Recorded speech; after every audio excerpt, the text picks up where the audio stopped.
Quando scrivi o disegni, crei un qualcosa. Eppure le persone hanno paura di creare cose. È forse meno miracoloso della creazione di una qualsiasi cosa che Dio ha buttato lì? Prima di lasciare il comfort della casa dei genitori per intraprendere la propria strada, uno ci pensa 2 volte. Così inizia questo libro, con un paragrafo dal titolo Pensieri su una vita da invidiare.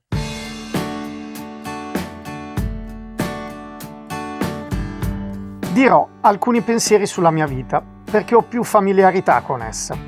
Parlerò soprattutto dell'ultimo anno, perché è più fresco nella mia mente. Ho vissuto una vita libera dal bisogno e dalle difficoltà reali. Considero questo come una benedizione, ma allo stesso tempo anche un vuoto nella mia comprensione della vita. Non aver desiderato nulla di materiale è realmente il modo in cui sono cresciuto. Ho sempre desiderato di più, ma non ho avuto mai bisogno di niente, mai. 3 anni fa mi è stata raccontata una storia che mi ha colpito profondamente, forse perché aveva tutte le caratteristiche per essere la storia di ognuno di noi. La differenza è che in questa un uomo ha avuto il coraggio di perseguire l'amore per la vita e celebrarla a tal punto da portarlo a fare delle scelte radicali, a rifiutare la religione e le ambiguità della religione stessa, a ripudiare la guerra e le sue atrocità e dissociarsi dal concetto di moralità falsa e puritana. I suoi racconti, le sue poesie, le sue canzoni ne sono una testimonianza concreta. Dal momento in cui sono entrato in contatto con questa storia, non ho più potuto frenare l'esigenza di portare avanti il progetto che oggi vorrei presentarvi. E ogni giorno che passa comprendo sempre meglio quanto sarebbe stato sbagliato farlo.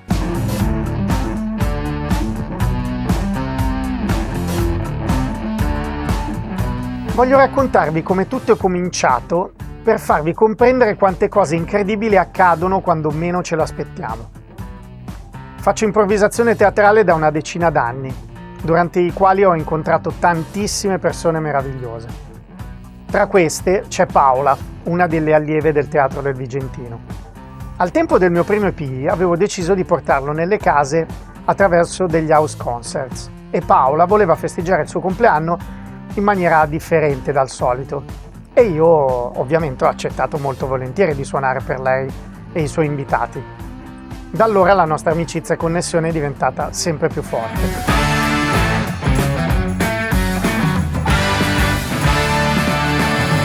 Dopo qualche anno mi parla dell'esistenza di questo libro diario di viaggio che contiene racconti, poesie, canzoni e mi dice dai vieni a casa mia che ci beviamo un caffè e ne parliamo. Durante l'incontro mi mostra i manoscritti dai quali fotografo alcune pagine contenenti canzoni e mi dice ma visto che a te piace farlo e sei un musicista, canti, perché non musichi una di queste canzoni? Poi vediamo cosa succede, il resto ci penso io. Io faccio quello che mi chiede, a canzone pronta l'avviso e dopo poco mi dice vieni a casa mia e porta la registrazione della tua canzone.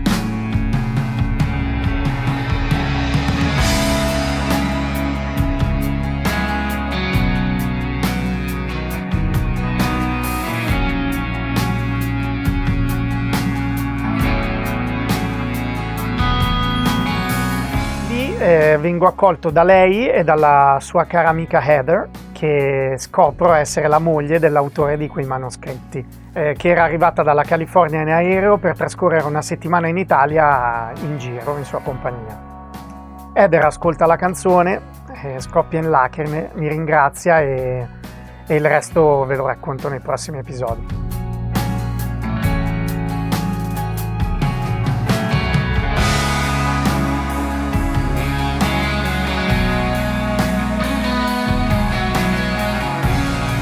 I brani di questo disco sono usciti in 2 notti, esattamente il 4 e 5 febbraio di quest'anno, nel silenzio della mia casa, catturati nella loro versione più scarna, chitarra e voce, e ho dovuto cantare i ritornelli sottovoce per non svegliare i vicini.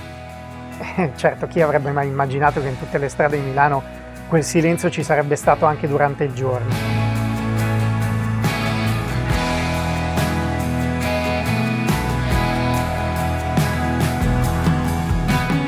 Riascoltandoli ho ricordato vividamente di quando ho dormito all'aperto, sotto le stelle, l'odore della terra, i suoni degli animali. E ho compreso fin da subito il mio desiderio di rievocare queste immagini in coloro che avrebbero ascoltato la mia musica unita alle parole dei testi trovati in questo diario. Quel tipo di sensazioni. Ho cercato di viaggiare indietro nel tempo, immaginando i suoni, la musica del passato che veniva registrata su bobine, suonando strumenti veri, riverberi a molla, echi a nastro, tutte quelle sonorità care a quell'epoca che oggi purtroppo ci siamo un po' dimenticati.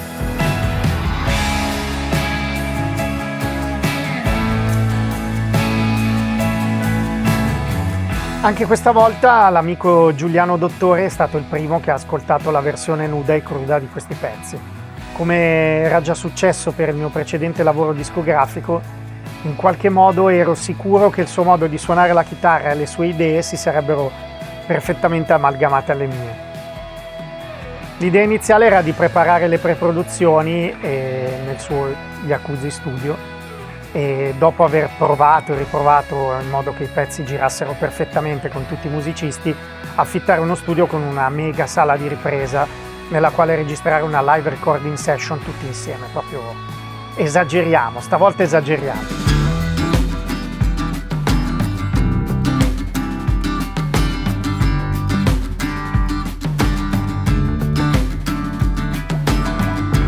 Come già detto, le canzoni sono nate a inizio febbraio e la situazione mondiale purtroppo la conosciamo tutti.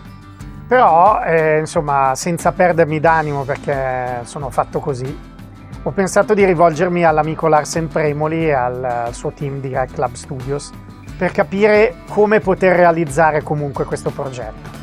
Una volta ascoltati i pezzi, Larsen non ha nascosto il suo entusiasmo e mi ha detto che però fare una live recording session dietro ai 1000 pregi, alla bellezza e alla grandiosità dell'idea nascondeva comunque dei limiti alla potenzialità espressiva che questi brani meritavano. Io pensavo che mi stesse per dire che questa modalità non potesse garantire un risultato di alto livello o che non si poteva fare. Invece mi propose di fare un lavoro che andava ben oltre la mia immaginazione, di cui gli sono molto grato. Cioè si è offerto di aiutarmi a produrre un vero e proprio disco, curandone i suoni, mettendo a disposizione strumenti, diversi set di batterie, rullanti, piatti, tutta roba vintage, amplificatori a valvole, organi Hammond con il Leslie, piani elettrici Rhodes, tutta roba originale anni 60 e 70 che è stata microfonata con cura ed edizione. Questo senza perdere il feeling di effettuare le registrazioni molto dirette e impulsive per non allontanarsi dall'idea di partenza, ma anzi valorizzarla.